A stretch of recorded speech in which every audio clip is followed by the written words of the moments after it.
안녕하세요. 초등교사 이서윤의 초등생활 처방전입니다. 네, 오늘은요, 그 전에 댓글 달아주신 것 중에 엄마의 멘탈 관리에 대해서 달아주셔가지고요, 같이 이야기 나눠보려고 합니다. 고민을 읽어볼게요. 엄마들 멘탈 관리, 불안감 관리 비법 없을까요? 옆집 아이는 다 잘하는 것 같고 내 선택이 아이에게 어떤 식으로라도 영향을 미친다고 생각하면 학년이 올라갈수록 엄마 마음도 무거워지는 것 같아요. 아이한테 내색은 안 해도 제 마음속에 내 아이와 다른 아이를 비교하고 있더라고요. 비교 대상은 내 자신이지 남이 아닌 걸 알면서도 비교가 되네요. 점점 발전하고 있으면 되고 아이마다 속도가 다른 걸 알면서도 뭔가 불안한 것 같아요. 나약한 엄마 멘탈 관리법, 돌직구 조언 이런 거 살포시 여쭈어 봅니다. 지금 이렇게 달아주신 걸 보면은요, 아이가 성장하는 게 중요하다. 다 아이마다 속도가 다르다. 이런 것들 생각을 하시고 계시잖아요. 이미 답을 다 알고 계시는 거죠. 그럼에도 불구하고 댓글을 달아주셨다라는 건 나의 어떤 불안을 이렇게 같이 이야기를 나눠보고 싶다.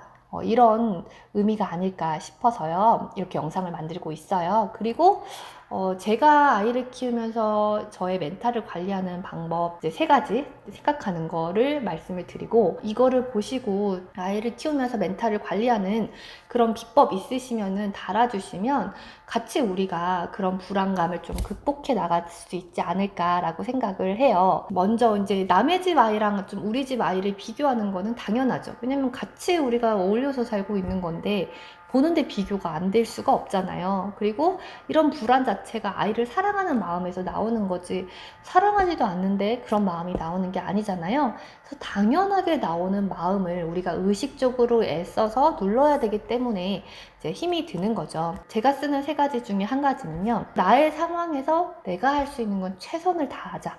하지만 나머지는 아이의 팔자다 라는 생각을 끊임없이 주입합니다. 그래서 엄마가 만들어주는 환경이나 엄마의 선택들이 미치는 영향력을 저도 인정을 해요.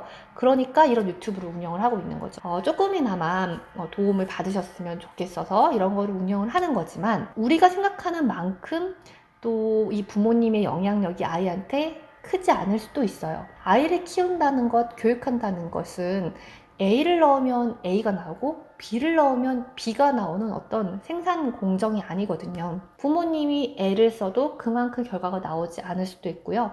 부모님이 그만큼 애를 쓰지 않았는데 결과가 나올 수도 있어요. 그렇기 때문에 할 수 있는 것들을 최선을 다하는데 나머지는 네 몫이고 네 운명이고 네 팔자야. 이거를 제가 스스로 끊임없이 주입합니다. 2번째는요, 엄마의 틈만큼 아이가 성장한다라는 거예요. 똑똑한 엄마의 맹점은 뭐냐면요, 내가 기대하는 바가 커요. 왜냐면 내가 똑똑하기 때문에 그만큼 아이한테 기대하게 되고, 아이가 그만한 결과물을 내놓지 않았을 때 내가 원하는 만큼을 대신 해줘 버린다거나 어떻게든 보완해서 그 결과물을 만들어내려고 하신다라는 거예요. 꼭 아이한테 좋은 거가 아닐 수 있습니다. 자존감이 오히려 약해질 수도 있는 거죠. 근데 이제 조금 부족한 부분이 있으면은 그만큼 아이가 알아서 하게 되거든요. 그냥 간단한 예지만 공기의 성질에 대해서 배우면서 풍선을 아이들이 다 불어서 묶어가지고 그거로 실험을 하는 게 나와요. 풍선을 불어서 묶는 게 쉽지가 않잖아요.